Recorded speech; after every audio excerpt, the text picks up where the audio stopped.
Welcome back, fellow ecom nerds. It is Andrew back again with the next video in the Shopify SEO series. And in this video, we're going to be covering content and on-page SEO. Now, I'm sorry it's taken so long to get this one out here. I've been a little bit sick, but I finally got it here ready to go. So without further ado, let's kick on. So what's left in the Shopify SEO series? So we've already covered an introduction to on-page SEO. In this video, we're going to cover content SEO. And then in the next video, we're going to look at competitor research. The video after that, I've got a little bonus one for you on keyword research. Then we're going to cover two really important topics in the next couple of videos after that, which is backlink and backlink gap analysis, and also technical SEO and some SEO apps for Shopify. So if you don't want to go in and manually do some technical audits and technical changes, you can have some apps there that will do these for you. So we're going to cover those as well in the next couple of videos. So keep an eye on this one. We're going to be pushing them out, hopefully one every week. So hopefully there won't be any more delays. And without further ado, let's keep going. So do we have any updates? There's probably a few updates that I probably need to mention just in this video quickly. So the consultation program early access, because it's taken a little while for me to get this video out there, I was hoping to make this one last week, but it's taken a little bit of time. So I've extended the early access. So it's going to close on the 25th of April now. So if you can get in before that, you'll get early access for consulting, and that's going to be $80 an hour for life. So all the people that get in here for the early access program will get $80 an hour for life if they want to consult with me. After that, the price is going to go back to $150 per hour. I'm only going to be trying to do 10 calls a month because it's going to get ridiculously busy otherwise. And I won't have time to do content and write articles and all the things that I want to do to build Nerds of E-commerce into a proper research for e-commerce. A resource for e-commerce, I should say. And the spots are filling up fast. So if you don't want to miss out, make sure you get in and book your consultation now. The link will be in the description below. So if you're interested in talking to me about helping you fix up your store, whether it be for Facebook ads, SEO, whatever it might be, just make sure you click on the link below and sign up, and I will be in contact very, very soon. Now, the other thing that was delayed, which is Patreon, which I know a few people have been asking me about this as well. So this will be launching next week on Monday, so it'll be up and running. I promise you it will be.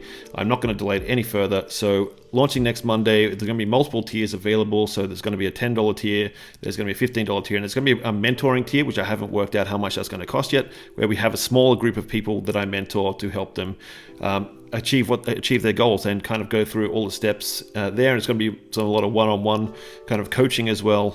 I haven't figured out how much that's going to be a month, but I will get back to you on that. But in the meantime, I will have this up and ready by Monday. So just keep an eye out for that. I'll probably have a link in the community tab in YouTube once this is up and running, so you can go and sign up if you're interested in getting in on the Patreon as well. So next week it'll be launched, I promise. Now, for today's sponsor, the like and subscribe button. So if you like this content and you've been liking the videos that I've been putting out there for you, please make sure you subscribe to the channel if you haven't done already, and also like the video. It really helps me out. It helps out the the YouTube algorithm as well, just to kind of push out my content to more people.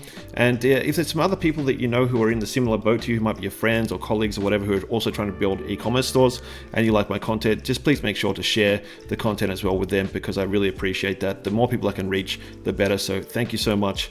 And without further ado, let's get into today's lesson.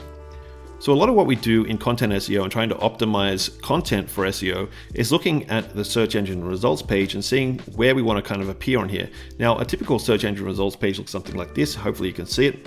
But you'll have a whole bunch of organic links here at the top, and we're going to have a look at this in real time in a second. You've got some Google Shopping ads up here. So it's not a very crowded page, kind of typical page, and then you've got more of your question boxes where people also ask. And let's have a look at this in real time so I can show you what I kind of look for when I'm starting to write content. So let's have a quick look now. Okay, so I just entered that query back into Google, so best underwater cameras, because that's what we're going to use for today's example. Is we're going to create or use a camera store as an example for what we're going to be doing today, because I'd like to give you some kind of live examples. So this is a search engine results page, or what we call in SEO land, which is just an acronym, which will be SERP, so search engine result page. So you can see here that at the very top, you've got your shopping ads. Sometimes you'll see shopping ads over here on the right-hand side, and you'll see a few other things as well, depending on the topic that you're trying to research. There is all these question boxes here, which are actually taken. So we call these rich snippets and featured snippets. And question boxes, which you'll see appear on this side, and they're usually taken from websites that answer the question of the people, the most common questions. So if there's a common question here and a website answers it really well, then Google will try and feature it in these boxes. Now you've got some other things here as well, some other little question boxes and things like that. And then you've got down the bottom related searches, which are really important as well. So if we're looking to rank for best underwater cameras, you can actually do a lot of research just in the SERP here and see that there are other similar searches that are related to this search that we could probably use some of these keywords in our content as well. So one thing I would look for in the SERP is to make sure this is not too crowded when I'm trying to rank for a keyword or several keywords that are similar, have similar, they're related together. So what we call semantically connected. So a few things I'd look for is to make sure there's not too many ads crowding out everything, because you've got too many ads up here. So I could give you an example for one that is absolutely insane. So you can see for this term, best hair loss treatment, how crowded this page is. And maybe I'll click on this just to make sure I'm using the right term. But you can see here, there's ads galore all the way down here. There's a snippet, rich snippet here as well. There's all these kind of distractions on the side, which are all your Google shopping ads. You've got question boxes, a map. So if we look at where's the first organic spot, it's kind of here, I guess, but even that's a rich snippet. And if we really want to get technical, this is probably the first organic spot. And look how many spots down it is. There's 1, 2, 3, 4, 5, 6 roughly. So before we've even ranked our page on page 1 of Google at the top, we're still probably 6 places down, so it's not really helping that much. So what we want to do is kind of avoid trying to rank for terms that are too saturated on the page. There's too much happening on the page, because if there's too many ads running, then we're going to get pushed down, especially if they start to include features and question boxes and things like that. We might find that we're kind of pushed all the way down to the bottom, and this could be the first organic spot, but look how far we are from the top. So this is probably not going to help us much. What we want to find is something that's similar to this keyword that still has a good amount of traffic, but isn't kind of crowded out by all these Google SERP features. That was the first thing I looked at, which is the SERP features and how much clutter there is on the page. The next thing, which I talked about in the last video, and if you haven't watched the last video, I recommend going to check that out now and then coming back to watch this one, because it'll make more sense, is you want to create content that matches your user journey, because at every step of the funnel, people are going to be asking different questions or looking for different things. So, and not everyone kind of moves through this in a very succinct way. People might start during the consideration stage when they're first starting to look for things, or they might be looking here, or they might be looking straight to buy something because maybe they've done research somewhere else. But you at least want to have content for each step in the funnel. So if someone's going to move all the way down, there's content for that. If someone's going to start here, there's content for that as well. So think about your actual marketing funnel and then where you can actually slot in your content. And because this one is a little bit too, I would say, this is very meticulous. You could just even look at this, which is your awareness, consideration, decision stages. So if you want to break it down just the 3 key stages of how someone searches, these are the 3 that I would look at. And then you want to nurture people through here. So if they've got questions at the very top, which is the awareness stage, you want to have a lot of content for that and consideration, and also for the decision stage, which would be more like buy terms and things. So if you have a look here at some of the typical keywords that people use, or search terms that people use, I should say, when they're trying to make a decision process or going through the decision process, here's just some typical keywords that they might be typing in, or search terms. I keep saying keywords, it's actually search terms that they should be typing in. So at the awareness stage, there's a lot of questions come up. So there's a how, what, when, where. I've got how in there twice, I've just realized, but there's usually only one how, why, and best. So these come up quite a lot. Consideration stage, there's the services near me. So is there a service near me that does this? Is there classes, training, tutorials, kits and tools, product modifiers, which could be underwater cameras, or so that could be the main keyword, but it could be cheap underwater cameras. There's versus, so this camera versus that camera, underwater versus waterproof. So these are kind of the consideration stage search terms that people are typing in. Then there's things like intent. So people are looking for a brand, which could be, say, for instance, Olympus underwater cameras or Canon underwater cameras. Reviews, so the reviews for those brand brand cameras that we just talked about, discounts on these, maybe price comparisons as well. So pricing and price, comparison price, all that sort of thing. And buy and purchase are two key terms as well, or buy online and purchase online are two, I would say, modified terms that people also use at the very end of the intent phase when they're looking to buy. So like I mentioned, you want to have content for every step of the funnel. So if you want to break it down to awareness, interest, and consideration, then we need to have, I would say, a good chunk of content that kind of fits into each one of those steps in the funnel.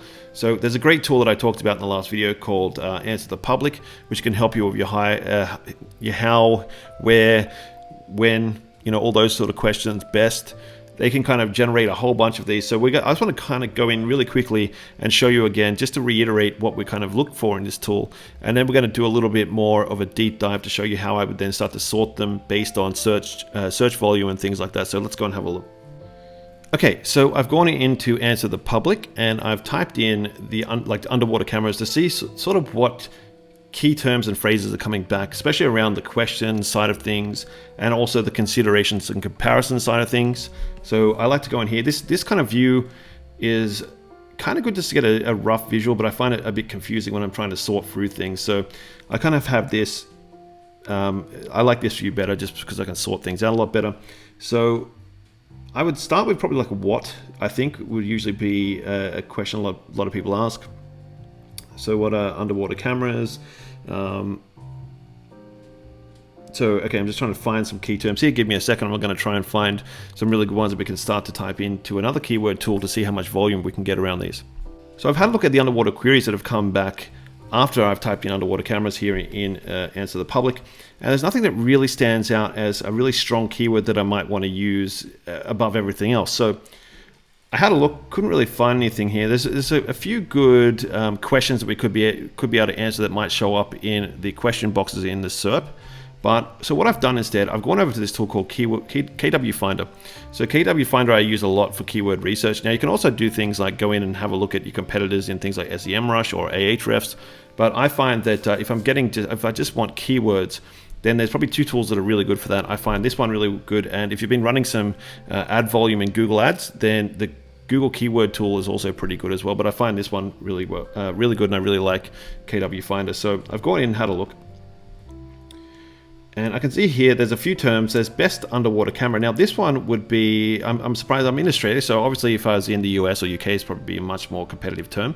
But this one could be a good one. 380 searches a month, which isn't a lot of volume. I'd probably be looking for something more around this. But the thing that you've got to know when it comes to Google is Google as looking at semantic searches. So searches that are related to each other. So keywords are related to each other, or search terms are related to each other.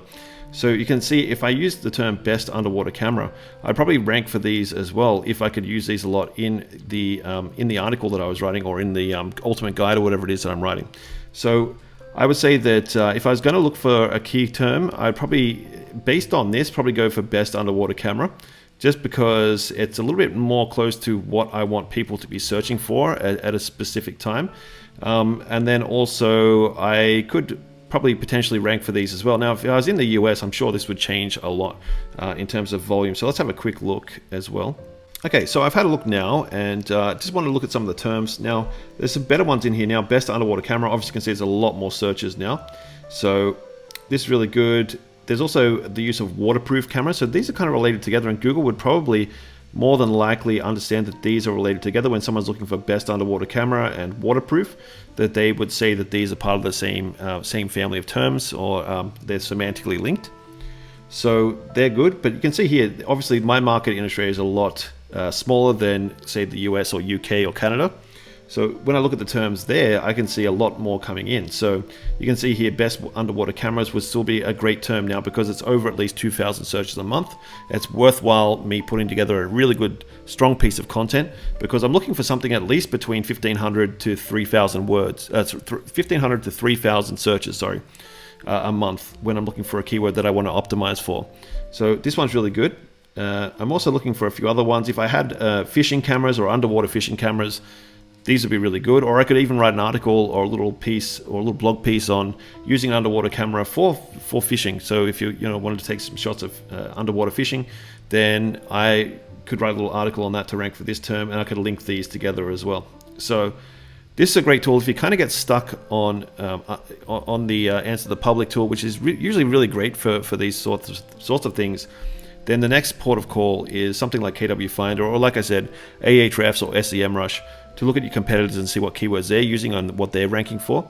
But this kind of gives me an idea of what I want to kind of rank for. And if I'm going for the US market, then I would probably want to rank for this term because the actual search volume around this is pretty good. Now, the other thing that this does really well, just like Answer the Public, it has a questions part here, so I can actually have a look and see what questions people are asking. So this looks at terms that are more based around questions. So we can see here, and questions are usually lower in volume as well, just to let you know. So you probably want to answer more of these, or you'll have to answer more of these in succession to form a decent amount of volume for search traffic. So here you can see how much are underwater cameras, how much do underwater cameras cost. So these are kind of linked together, I'd say. So I probably wouldn't create two separate pieces of content on this. I'd probably just create a content piece that uses both of these. How much does an underwater camera cost?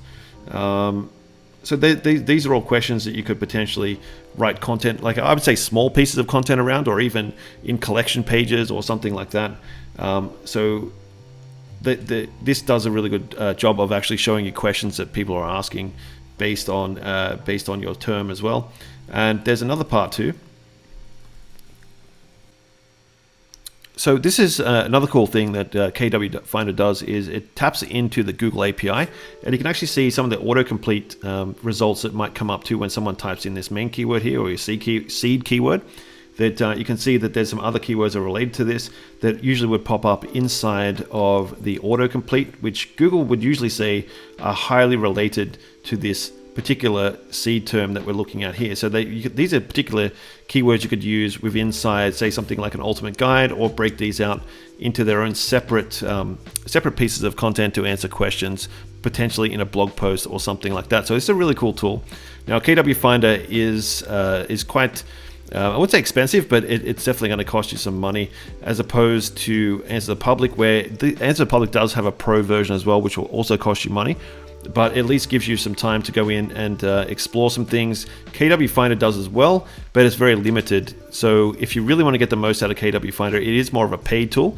So, but the paid tools I usually find are usually better anyway than the free ones. So instead of spending a lot of time messing around with all these free tools, I would say pay some money, get these, even just for if you know what you want to do and you know what terms you want to rank for, then maybe just pay for 2 months and just do a whole bunch of research, and then you can actually just turn off your subscription, and you should have most of the research there, and you can do the same thing later on if you don't want to keep all these tools running and be spending like $200 a month on all these different tools. I would say that just kind of get all the tools, do all the research in one go, and then if you don't want it, or you don't feel you need them anymore, then maybe just turn them off until you need them again, rather than having to pay for every month. And there's only certain tools that I would run and keep hold of. This is probably one. The other ones that I will talk about later today, and also in the next video, which is SERP SEO, which I really love. I've been using that tool for a while now, and it's probably the only tool that I would probably recommend outside of SEMrush, and I would actually get people to sign up for, because I really like it. And this one as well, so KWFinder. So KWFinder, SEMrush, and SERP SEO are the only ones I probably keep all the time.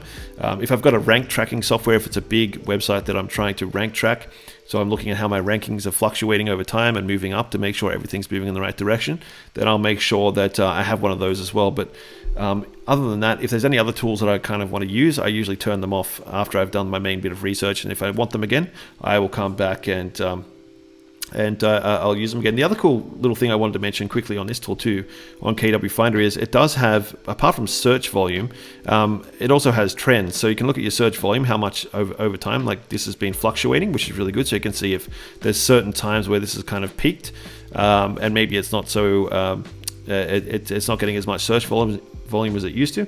So you can actually go here to trends and see, you can see there's a bit of a dip, and this could be because of a number of things. I would take a guess at potentially all the lockdowns.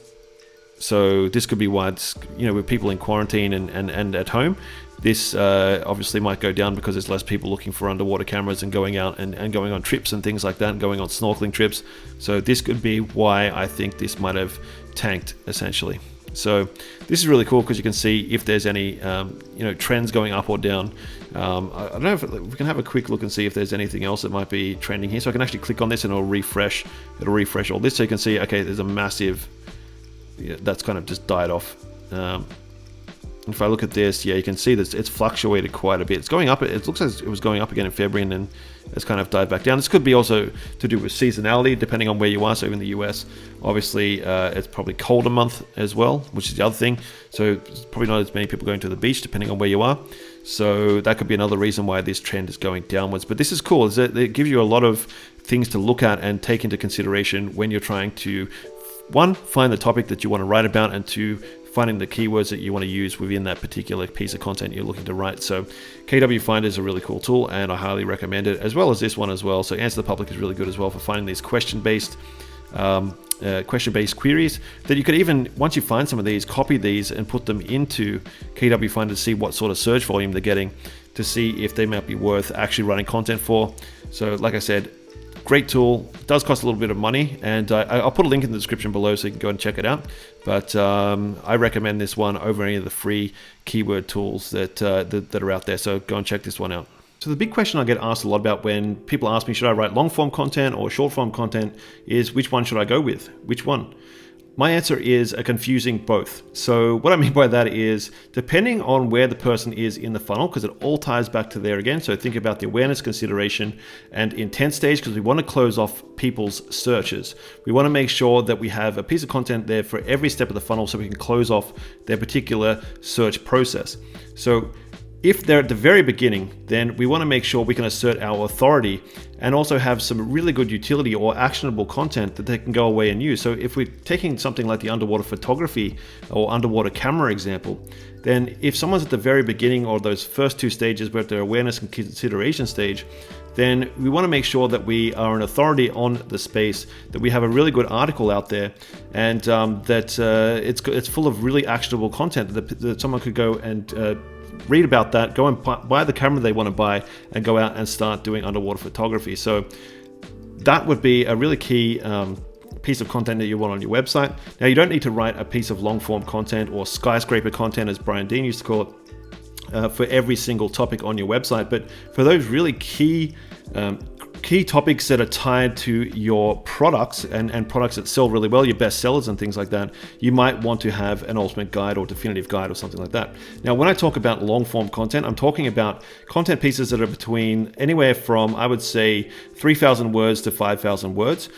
And then you've probably got your mid-tier content, which is around your 1,500 level to maybe 2,000. 2,500, and then your shorter form content, which is 500 words to about, let's say, about 1,200, 1,300 words. So the smaller pieces of content between your say like your shorter form and mid form content should be more about answering really questions around specific topics, or if you want to go hyper specific, then you want to have something that's maybe around 500 words. So it's probably going to answer something that you would see in one of those question boxes in the SERP that we looked at earlier. And then you can link these together and power up different pages. So if you're having an underwater photography guide, say for this one here, for instance, then you can have a whole bunch of questions that are related to that and link those to this particular power page and vice versa, and have links going out. So the other cool thing here is it means that if there's questions you wanted to touch on in the main definitive guide page that you couldn't really have the time, or you didn't want to kind of waste a lot of time adding it to this because it's just going to blow out the guide too much, then you can actually split it out and create other smaller articles and then link those out. Link this out to those articles and vice versa, link these back. So you can almost create a little hub and spoke piece of content. And again, we're going to explain that a little bit more in a second. But that is really good. And then you can also connect things like your category pages and product pages to these as well. And we're going to pass authority, or what we call in SEO land link juice, towards throughout the site to the pages that we want to actually bring up. So remember the old saying, rising tides lift all boats? Then that's kind of what we're thinking about when we actually want to power up our pages and have one piece of content that is delivering authority through other pages, and we're creating a like little hub of of authority that we're passing back to our catalog pages or category pages or collection pages, and then all the way back to our product pages as well. So if I'm looking at short-term versus long-term, like I said before, I'm probably going to have both, but it doesn't mean that I have to have 20 definitive guides because it's going to be too much. The other cool thing about, I'll just say this as a last thing, the other cool thing about having a definitive guide means that if it's 5,000 words long or 4,000 words long, someone may not sit there and read the whole thing in one sitting. So you can actually set it up with something like MailChimp or Klaviyo that if they're going to scroll off the page, they might get a little pop-up that shows up and it says, hey, we notice you may not want to read this all in one go. Would you like a PDF version? Just put in your email address. So it almost becomes a little lead magnet when they scroll off the page. They don't want to read the whole thing. That little pop-up comes up, asks them, almost trading. It's a transactional thing then. Give me your email address and I'll send you the PDF copy of it so you can read it in your own time. So that's another cool little thing. If we're talking about list building, that's another really good idea around definitive guides, is have that set up like a lead magnet as well. So you're getting SEO juice from it, but you're also getting lead magnet quality out of it as well. So as I mentioned, you're kind of going to want to do both of these things, but you probably want to start with just one to begin with and then kind of build it out over time, because you don't want to rush these things. And also the other thing is SEO is a big job. It takes a long time. It can take 3 to 6 months to see results off the back of it as well. So it is something of an investment channel. So I mentioned before that paid search and things like that, like so paid social, like social ads, like Facebook ads, Snapchat ads, Pinterest ads, and even Google ads, they're more of transactional. So they're much more of like I spend $1 today and I might get $3 back. When it comes to SEO, it's going to cost you time and it's going to cost you money, and you may not see results for 6 months. So it's a heavy investment channel, but it's really worth it once you actually get it up and running. So, like I said, make sure that you're thinking about one step at a time and don't try and bite off more than you can chew. Otherwise, it's going to become overwhelming. Okay, so this is where I want to touch on the hub and spoke content and connecting the dots and connecting these things together. So this is a really kind of watered down version of a hub and spoke piece of or a content hub. So what you'll have here is something like your ultimate guide to underwater photography. So that would be your big power page or definitive guide, whatever you want to call it, which might be a 4,000 word article. And then you've got these other little bits that kind of fit together and they kind of pass link juice to each other. Or past authority to each other. So these could be little questions that you found are also popping up in the SERP that people are asking, and you've done a check in KWFinder or say something like Answer the Public, and you know there's some search volume around these. So you might want to create these as well, link these to the Ultimate Guide page. Maybe you've mentioned some of these in the Ultimate Guide page but haven't had time to kind of flesh them out. So and these could potentially start showing up in those little question snippets that you see in Google as well. So this is really important. The hub and spoke methodology is more about building little, I would say, content clusters around specific topics that are related together. So again, semantically related together. When I talk about hub and spoke, this is what I'm getting at. So a lot of people, when I'm helping them with SEO, start to freak out a little bit because they're like, well, I've got so much on the page. There's so much to do. What do I focus on? Where do I start? I'm confused. So if you're on a new site, you're probably going to it's going to be more of a guesstimate. And again, you can have a look at your search volume and have a look at maybe some of your competitors as well. So if you're selling products that are similar to other people and you've got competitors out in the market, maybe use something like SEMrush to go in and see what pages are showing up on their side and what pages are getting a lot of search volume. So you might want to use that. So the other thing you might want to focus on is your high margin products. So products that you know are going to make a lot of money, that there is a lot of demand for. You want to focus on creating content for those first, and maybe collections as well. Product collections that have a high search volume. So we just talked about that. So the product and collections is what we just mentioned, where we're looking at our competitors in SEMrush or Ahrefs to see if what pages are actually ranking for them, what product pages are working out really well, getting a lot of search volume, monthly search volume. So that might give us an idea on what we need to focus on first when we're creating a new site from scratch as well. So these are two things that are a good little kind of guideline. And then if you're looking at an existing site and you're starting to get a lot of traffic, then that becomes a lot easier, because then you're looking at things that are just your best selling products, your products with the highest impressions and click-through rate. And we'll talk about why click-through rate is really important in a second. But you can calculate this in GA as well. And so GA is Google Analytics. Sorry, we use a lot of acronyms in SEO land. But So CTR is really important to also take into consideration, not just how many impressions you're getting and how many clicks you're getting, but that ratio of clicks, impressions to clicks as well. And then the last thing we're going to look at is high margin products with a good search volume. So if there's best selling products, that's one, products with highest impression or CTR, and then high margin products with a good search volume. So they're the really good ones to focus on, right? Because you're making a lot of money and you're also getting a lot of sales usually. The sales volume is good. So if you've got an existing site, it's probably a lot easier than starting from scratch, but there are ways to kind of figure out, depending on where you are in these steps, what to focus on. So that's my 5 cents on that.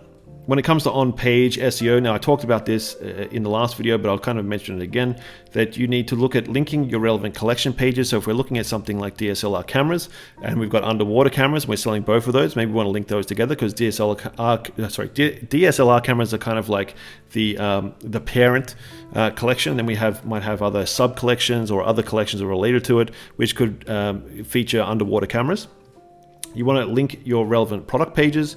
You want to map your topics and keywords and intent in the sales funnel mapping that we talked about, and creating topic clusters, which aren't just pages and blogs, but also connecting your pages, blogs, collections, and product pages where relevant, when they're all relevant together. So underwater cameras, if we're doing an underwater camera ultimate guide, then we've also got questions that we're answering around underwater cameras, so we're connecting those together. Then we're also linking those to the underwater camera collection pages and maybe even waterproof camera collection pages, and then all the products that sit under those, which could be the brands of underwater cameras and things of that nature. So here's all the kind of internal linking strategies that you can use, and I've mentioned a few of these in the last video, but just kind of wanted to recap on some of these. And then when it comes to Shopify in particular, the ones that you really want to focus on when it comes to optimizing pages is your specific pages, which could be ultimate guides, definitive guides, your blogs, and especially your collections. Your collections are super important. You want to make sure these are absolutely optimized to the hilt for the terms that you're going for. So obviously, if your most important sales pages for e-commerce and Shopify specifically will be most likely your collection pages, okay? So this is how most of your potential customers will find you.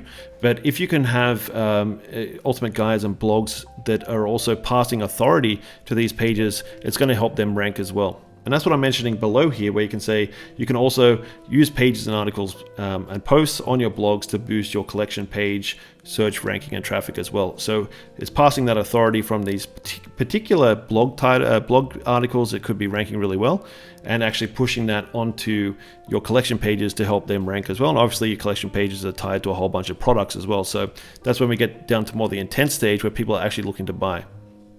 Now, if you just started your site and you're not sure how to kind of structure your collections and sub-collection structure, then there's a few tips I've got for you here. Now, we're going to talk about this more in the technical side of SEO as well, and how to structure your site and site architecture and things like that are really important. But I just want to kind of touch on these today really quickly.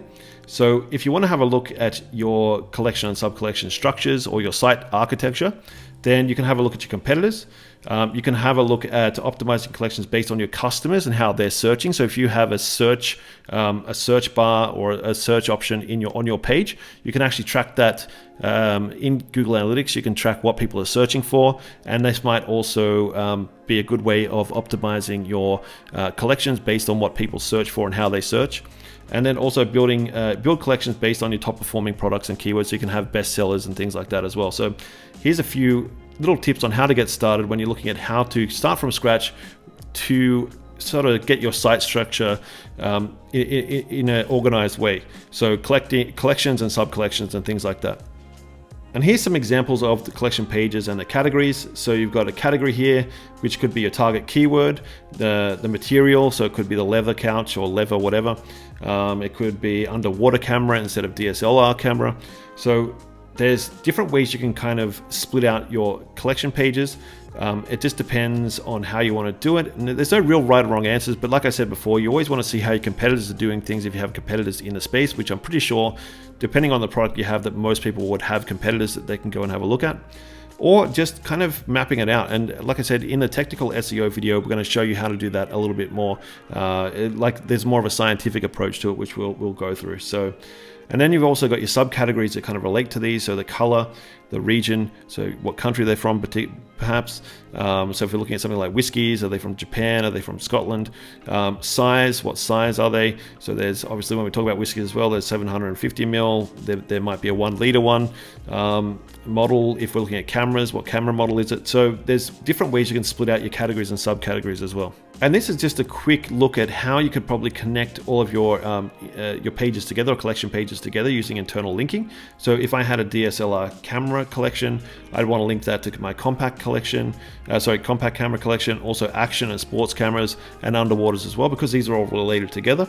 And then I might have another collection that I'm linking certain things to, like cheap cameras, beginner cameras, underwater cameras, maybe best-selling cameras, or best-selling underwater cameras, whatever that might be. And then I can kind of link these together in underwater camera cases. That comes up a lot, and waterproof cases. So I might want to link these together as well. So when we kind of bring this all together and look at everything kind of put together in one neat package, this could be a way of looking at how we would structure a piece of, or one of our content hubs around this particular term, which is underwater photography and underwater cameras. So these are highly related together. So I might have this page, which is my ultimate guide to underwater photography. I've got some articles on here that answer very specific questions that are coming up in the SERP, in the search engine results page. So best cameras for underwater photography, taking great pictures underwater versus waterproof camera. These are linking to my collection pages. So this could be underwater cameras and waterproof cameras. And then obviously these are linking to all the product pages as well. And some of these could also, so these and these could also link back to guys, if people are kind of confused and they want to kind of do their research, then maybe we could have some of these, some research reviews, comparisons in this ultimate guide, where we can also link these back to that too. So we're also almost becoming or creating like a circular kind of motion around this. Like we're creating a circular flow of content around this particular hub, and that's what a hub does. We're keeping everything together, everything's organized, and Google can also see what everything, how everything's related. So this would be seen as a very, very relevant content hub that if someone's in any of the stage of the funnel, this should be able to solve their problem or kind of address what they're looking for, whether it be, awareness, consideration, or intent stage. It's all covered here. So this is a good little block that you could look at. So there's some tools out there that can help you have a look at your competitors' structure. So if you see a page or a Shopify page that you really like and you want to go and copy their structure, there's tools like Dynamo Mapper that you can actually punch in the URL to the page, and then it'll actually give you a visual representation of how that competitor has structured their website. So if you really like their website and they're ranking really well, then maybe you want to go in here and see how they structured it. So Dynamap is a really good one. It's very expensive, so I would say I think it's $130 US a month. So you could probably just go in and do your one-off bit of research here and then cancel the tool. So it's probably going to cost you $130 to get a decent view of some of your competitors' structures. There's another one here called Power Mapper as well. That I'll put the links to these in the description. So it's another way of actually looking at your competitors' structures, so their site architecture. So and again, we're going to talk about this more in the technical side of SEO because it fits more into that. But I just wanted to kind of mention that when you're looking at content, you also want to think about how you're structuring everything. So this is another one. It's more of a one-off single license, so this is good. So you can pay $150 and you get it for life. So if you're an agency and you've got lots and lots and lots of pages, lots and lots of Shopify websites that you're looking after, then this would be a good one because you've got it for forever essentially. Where the other one's $130 a month. Although I do like Dynamappers. I think the quality of Dynamappers are a lot better. They have things in there that these guys don't have. So if I was looking for something more professional, I'd probably go for Dynamapper, but this is a good second choice as well, and probably, as you can see, a lot less expensive over time. So I don't want to harp on too much on the technical SEO side, but I think it's also good just to keep in mind some of these signals that impact on rankings that Google look for your site when you're writing content as well. So you can optimize your content for stickiness. And what I mean by stickiness is you want people to be able to find what they're looking for, go onto your article, read it, enjoy it, spend time on there, potentially have some videos that they're watching on there. The content's really good and they're getting a lot of utility out of it, as opposed to not answering their question and then bouncing off and then going straight to one of your competitors. So having a look at UX signals is really important and how they impact your site's ranking or your page rankings. are really important. So there's some really good ones you want to focus on, or really important ones I should say you want to focus on, which is your user experience, UX. So especially around mobile, because mobile search is becoming much bigger now and much more important in Google's eyes. So user experience, UX signals are becoming increasingly more important to search engines. And important metrics related to UX signals are things like click-through rate, dwell time, bounce rate, and pogo sticking. And we're going to talk about those very quickly on the next slide. But UX signals are kind of huge. And UX signals aren't just related to what's happening on your page, but also your site navigation as well, and how people can kind of navigate around your Shopify site. So these are really important. Let's have a quick look now about the metrics I just mentioned. So some of the definitions. So click-through rate, obviously, from your position in the SERP, search engine results page, and from the number of impressions you're receiving. Are you getting an average, above average, or below average number of clicks? So obviously you want to be getting an above average score.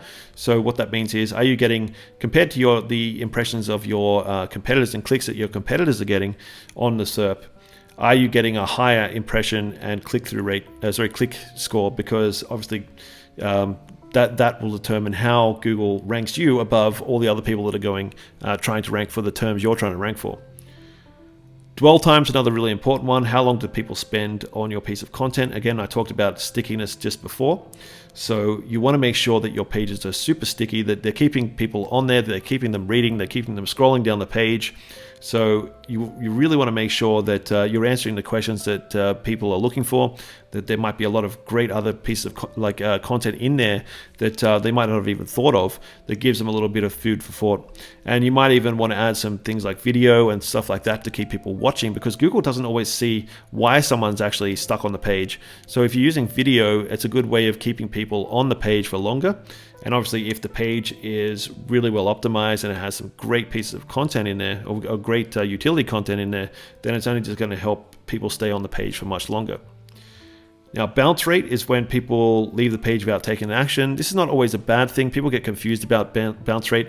Sometimes if it's a question thing, like a question piece, like a piece of content is based around a question, maybe they'll go onto the page, get exactly what they're looking for, and bounce straight off. That's not a bad thing necessarily.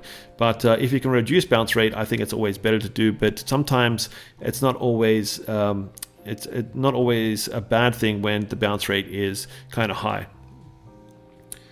What is worse though is pogo sticking, where people click on your page and then quickly go back to the SERP. So they go onto your page, can't find what they're looking for, and then they quickly go back onto the search engine results page where there's a whole bunch of other results from your competitors, and they click on one of your competitor pages because and then they stay on the competitor page for long, and there's a good dwell time for their competitors.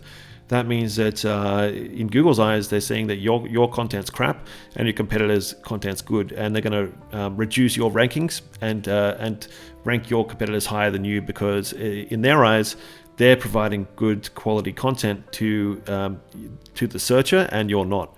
So pogo sticking is probably one of the worst things that can happen. So this is why it's really important to have really good content on your page that are answering the question that people are trying to seek answers for. So just keep that in mind. So here's a few tips I've put together on how to improve your key metrics when it comes to UX signals. So use power words and benefit heavy headlines when people are on your page. So make sure you have really good titles for your pieces of content. And there's many ways to do that. There's lots of tools out there, but just think about the question people are asking and make sure that you're answering that question. Also specifically in the headline in particular. Use dates, stay fresh and relevant. So if it's 2021, and you've got a piece of content that still says 2020, maybe you want to update that to 2021 and maybe refresh the content a little bit where necessary. Using numbers, so 10 tips for stunning underwater photos. So let me say that again, 10 tips for stunning underwater photos could be something that people know. These are more like listicles, and even though they're super annoying, these are still really popular. So don't go nuts with these, but these could be handy as well. Use a progress bar or time allocation. So on sites like medium.com, when you're reading an article that says 3-minute read or 4-minute read, and if you look at things like HubSpot and their particular blog posts, you can actually see a little progress bar as you scroll down the page as you're reading, so you can see how much more time it's going to take you to read that piece of content, which is really good, so people know where they are on the piece of content and how much time it's going to take them to read it. The other cool thing is to make sure you keep paragraphs short, snappy, and filled with utility. So actionability, that's a big word. Utility and actionability. If someone's reading your piece of content, they should be able to take what is on the page and go and apply it straight away. That's what you want. You want to have really good pieces of content where someone can read it and take action on it right away. That's what people are looking for. Break it up. So people have the attention span of goldfish, at least I know I do. And if there's a whole big wall of text that I'm staring at, I'm probably going to tear my hair out and just shut my computer because it's just too hard. So to make it easier to read, make sure you're using subheadings, images, white space, video like I mentioned before. Break up your content so it doesn't look like it's just this massive wall of text, because it hurts people's eyes and it just scares them away.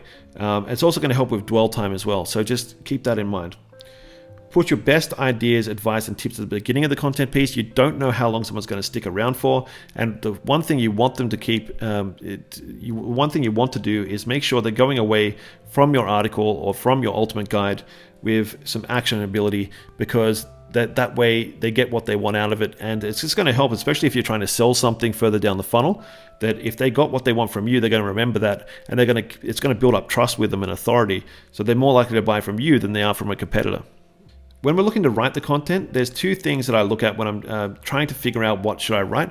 One is I want to look at the competitors and see what they're writing, see what quality of the articles they have, because then what I want to do is what I call the leapfrog technique, where I take what they have and make things better. So if I've read their article and I know that they haven't addressed all the questions they should be addressing, or they haven't addressed the question really well, then I want to write a really strong piece of content that does exactly that. So that's one thing you can do, is use your competitors and see what quality of content they're writing, and then try and always one-up them and leapfrog over them. The other thing is speed up your SEO optimized writing. So if you want to speed up your articles that are obviously heavily optimized for SEO, there's a great tool called SERP SEO. And yes, I am going to push this as an affiliate thing for once, because I actually really love SERP SEO. I never put affiliate links on my videos, only for pieces of software that I love, and this is one of them. I've been using it for a long time now, at least I say a long time, probably more like a year, and I've got some great results out of it. So I do not push affiliate links on things that I don't like, as you all know. All my trusted viewers know is that I don't like doing affiliate stuff, but if there's stuff that I really like, then I'm going to promote it, and if I can get a little money out of it, hey, why not? So if you want to, we're going to go through SEO, SERP SEO very quickly now. And if you like it, there's going to be a link in the description below, and you can use my code and sign up. It just definitely helps with my channel, and obviously helping me make some money so I can keep this channel going. So if you really like what we're about to go through, and you like SERP SEO, then you can sign up for it. But before we do that, I want to say the biggest rule when you're running content is content first. So making sure the quality of the content, the readability of the content is really good first, and then focus on SEO second. So it's always content first and SEO second. It's the old adage that I took from content marketing, which is also very similar, which is content first and marketing second. So when you're writing optimized content or SEO optimized content, then don't write for the machine first. Write for the people that are going to be reading it. Make sure they're going to get value out of it. Make sure it's interesting for them to read first, and then think about the search engine or think about the machine. So don't do it the other way around, which a lot of people do, because then you just churn out these kind of robotic sounding, really boring pieces of content that just don't really help the customer or user at all. So make sure you are writing your content first for your customer and user base. Now, I'm quickly going to go through SERP SEO. So this is a tool, as I mentioned, that I really like. I've been using for a year. It's definitely helped improve rankings for me and some of my clients as well. And as you all know, people who've been watching my videos for a long time now, I do not do affiliate links very often, but this one I love. I love this product. So if you are keen to try it out after I've kind of given you a quick walkthrough, then my link to sign up to this is in the description below. So if you want to help support the channel and you want to sign up for the tool, then you've got the link in the description below. You can go and sign up for the tool there. They do have a trial as well. I think it's $1 for 7 days. So if you just want to kind of give it a quick go for 7 days and see if you like it, you can also do that as well. So my link is in the description below. Now, to quickly talk about what Surfer does, it is essentially what we've covered today. It's a content, it helps you write really good or really high performing SEO content. So a lot of people get confused with this tool, and if you kind of had a look at it and you're not sure how to use it, then and you want to kind of go through it, what I could do is a whole tutorial on this, either in my Patreon or in I just do another video on it for YouTube. So if you're confused and maybe you've already got this and you're kind of not sure about how to use it because it is deceptively difficult, then just get in contact in the comments and tell me if you want me to make a video on it, and we will do an extra video on going through Surfer SEO and using a real example as well. So essentially what this does is it helps you create really optimized content. Now there's two steps to this, or two parts to this. One is, so it helps you optimize content you already have on your site. And the other part is it helps you obviously write new pieces of content based on your competitors. So if we look at SERP Analyzer, this is more around writing new pieces of content based on the top performing article pieces that are, or articles that are already in the SERP, search engine results page. So based on the query that we're looking at. So for something like this, where I'm looking at underwater cameras, and I want to go onto mobile, I've accidentally pressed it. So just make sure, because you've got credits here as well. So I accidentally hit return before I finished everything. So you want to focus on mobile because this is where Google's probably going to be putting most of their attention. NLP, so this uses natural language processing. So kind of what Google uses in their rank brain to help you write content that has those semantic links that I talked about. So they're looking for those related keywords that may not exist in when you're kind of doing the research yourself. It really helps you just find those. So if I'm looking for underwater cameras, and I'm just waiting for this to load, so give me 1 sec. Okay, so my search is finished, it's done. So I can have a look at this. I've gone in and have a look because my query is ready, and I can see here. Now what Surfer does is it actually looks at the top, I think it's 5 pages and the competitors on there to kind of give you an idea of what keywords you should be using, the questions that are coming up as well. So if is there frequently questions, I can't see any questions here. I'm sure there usually would be. Popular phrases. So here's some great phrases you could use in your content as well. Common words. So these words that keep coming up. But the one thing a lot of people don't or they forget to do is kind of go in and just kind of optimize this a little bit more. So you want to find things that are kind of within your wheelhouse in terms of competitiveness. So you want to find people that are kind of more on your level. And you can see here that this is based on the backlinks, this score here, and this is based on the content. So the content score and the quality. So an 8, maybe I don't want to compete with those. And there's some sites here that might show up like Amazon and eBay and things like that you might want to turn off because you're just never going to be able to compete with them. So this is more of a nerdy kind of overview of how to quickly write some content. You can go through here and just optimize a search and have a good dig around yourself. Or so if you just want to write content and you want to just get started on that and you're starting from scratch, then I would say the content editor is a great place to do that. So I could look for best underwater. Jeez, I can't spell it. Camera. I'm on mobile. I've got my NLP turned on. I'm going to create content with this, and I can see all the keywords that I might need to enter, the heading, what should be in the heading. So for this, obviously, I just want to keep this keyword here. Then the different topics. So there's some questions in here that I might want to answer as well.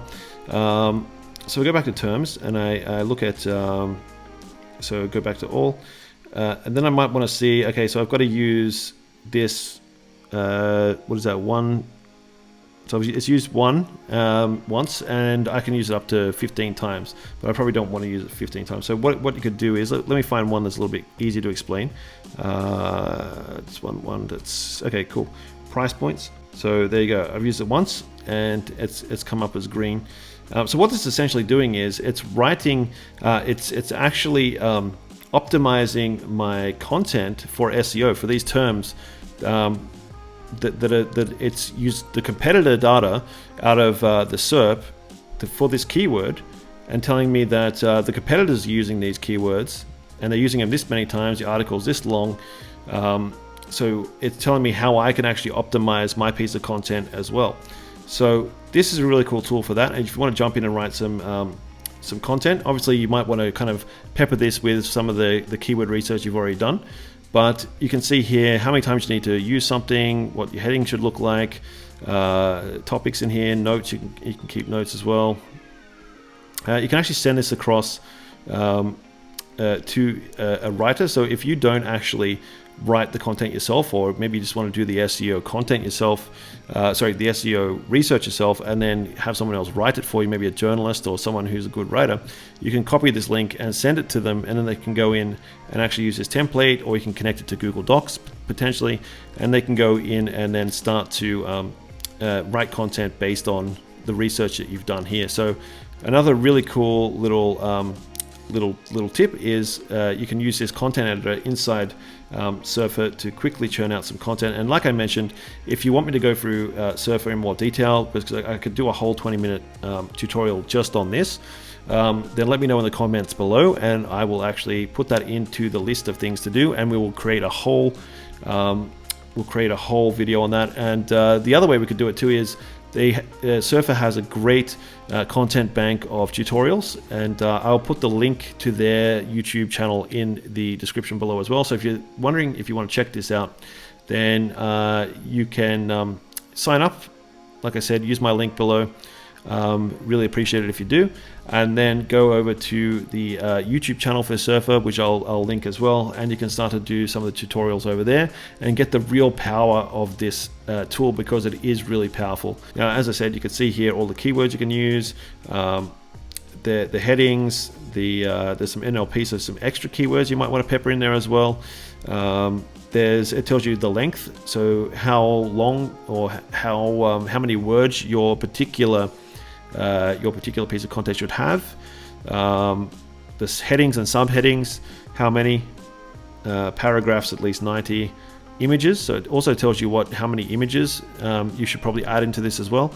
And as we mentioned, having a good UX experience is really important. So having images to break up the text or video is super important. So a great tool just to get up and running and getting some content running done. And like I said, if you just want to do the research part of this, you could do the research and then hand it over and share it with a journalist or writer who can then go in and create a really strong piece of content based on your research. So Surfer SEO, I cannot recommend it highly enough. Go and check it out. Now, another thing I wanted to mention quickly is competitor pages and link neighborhoods. So a lot of people don't understand what a link neighborhood is, but essentially what it is, especially if you're just starting out and you want Google to understand where you sit in a certain ecosystem, so they can start to kind of get an idea of what content and the theme of your actual site or store, then doing competitor pages and link neighborhoods are really good.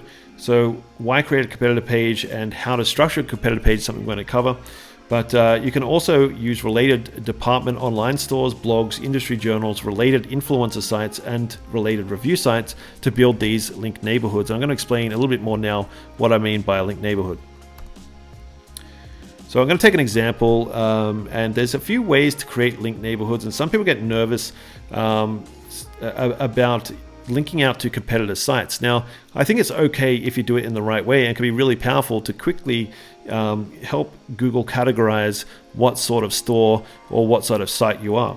Now, if we use Koala, so Koala is a mattress company here in Australia, then what I might want to do is do a competitor leech and have Koala link out to Akosa, Casper, Tempur, and also Sleeping Duck, who all do mattresses and other sleepwear and sleeping items.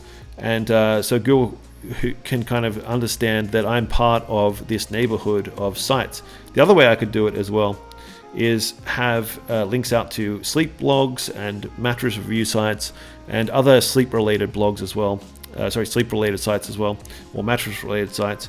And this just helps Google understand where I fit in the neighborhood. So how is one way I could do this? Well, one way could be I could create competitor pages, so verse pages.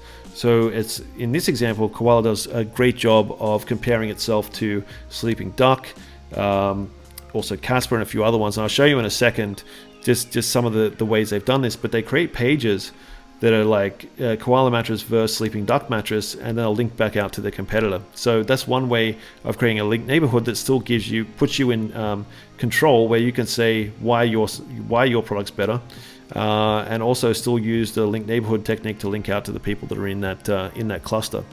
So I just wanted to show you another competitor page that Koala has come up with. So they've got another one here.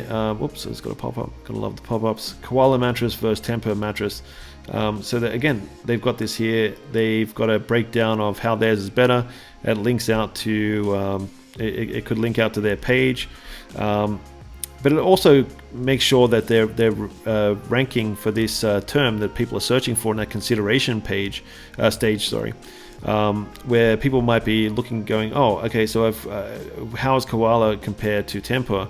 And rather than them getting directed to a review site, they're getting directed to this page right here, which is giving Koala control of how they want to, I guess, build the narrative around why their mattress is better than their competitor. So it kind of kills two birds, one stone, in terms of you've got more control around your reviews when people are searching for comparison type queries, like this versus that, or what is this like compared to that.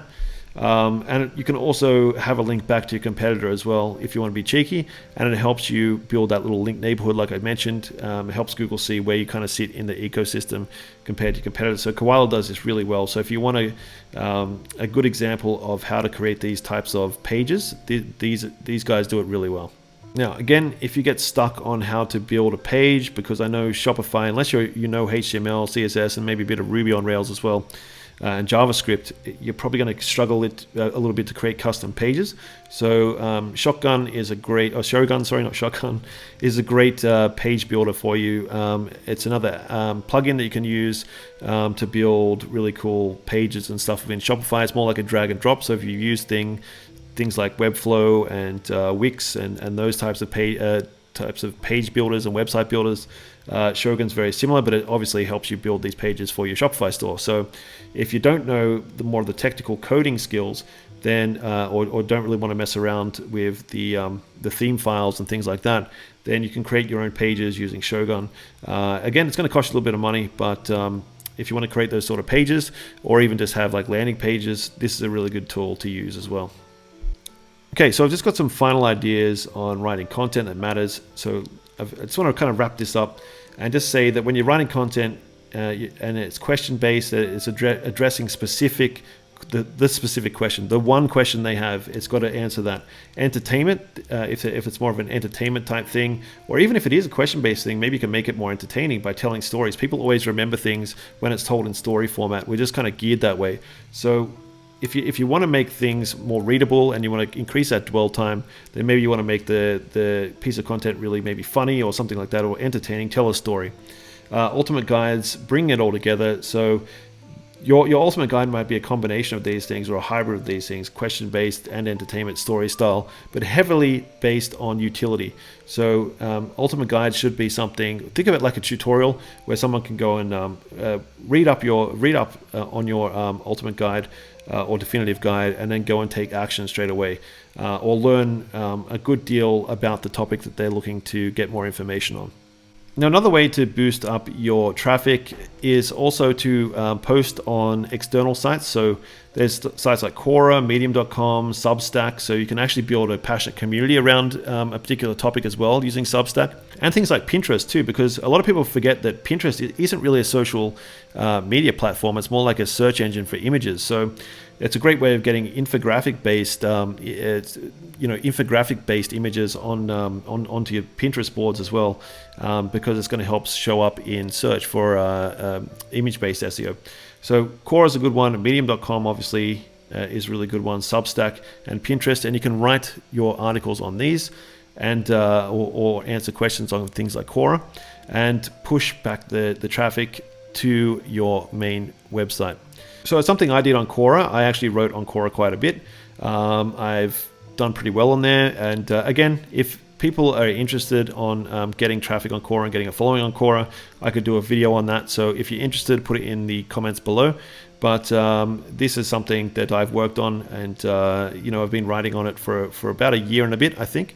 I've been on there for a while, but I just took it seriously in the last, probably like just before the quarantining and all of that sort of thing went into effect. But I've got 1.2 million content views. I've got some really good questions in there. They've got like 10,000 upvotes. So if you want to go and read some of my stuff, you can go check me out on Quora. Just look me up there. That's my photo. Obviously, I'm looking a lot younger there than I am now. But as I mentioned, if you want to know more about Quora, then and how I've kind of built up my profile on Quora, then I can do a video on that if you want me to, and just leave a link in the description below, in the comments below, and I can get that arranged. One thing I did cover in one of my content pieces inside of Quora, when someone was asking about how to make their content more engaging, was the story circle from Dan Harmon. So I'm a massive fan of Rick and Morty. Also, I'm a massive fan of Community as well, and he was part of both of those. But I just like the way he writes, and I've kind of used his method. So this is a method he came up with to kind of write my pieces of content when I'm trying to be entertaining. So there's this kind of movement across through the story circle, and I'm not going to mention it here, but there's videos on this. I've got my article, which I'll put in the description below as well, so you can go check this out in more detail. But this is a great way of using this framework to build engaging pieces of content that people can use to build or to write really strong content that not only answers questions but is also extremely entertaining. So Dan Harmon's Story Circle is a great framework to check out. And like I said, I've got the link to that question that I answered in the description below. So that's it for this video. I hope this video kind of closed the loop on any questions you had around the on-page SEO video we did a few weeks back.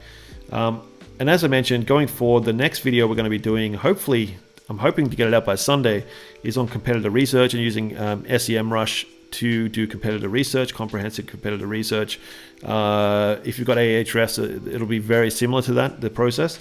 And then after that, we're going to do these other ones, so keyword research, which I'll hopefully have out next week, as well as the backlink and backlink gap analysis. And then obviously we're going to close off strong with the technical SEO and SEO apps for Shopify.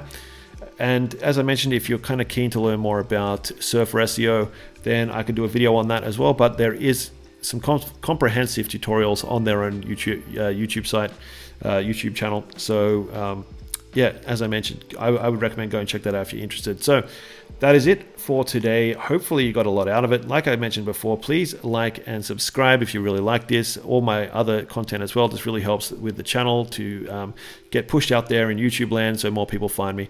So really appreciate you sticking around till the end, and I'm looking forward to going through the competitive research or competitor research topic with you in a couple of days' time. So keep an eye out for that one. Keep an eye out for my Patreon as well on Monday. And again, if you're interested and you want to get some help, then please sign up for the consulting services while it is kind of cheap. So that is it. I will catch you next time. Keep loving e-commerce, and I'll see you for the next video. Until then, catch you later.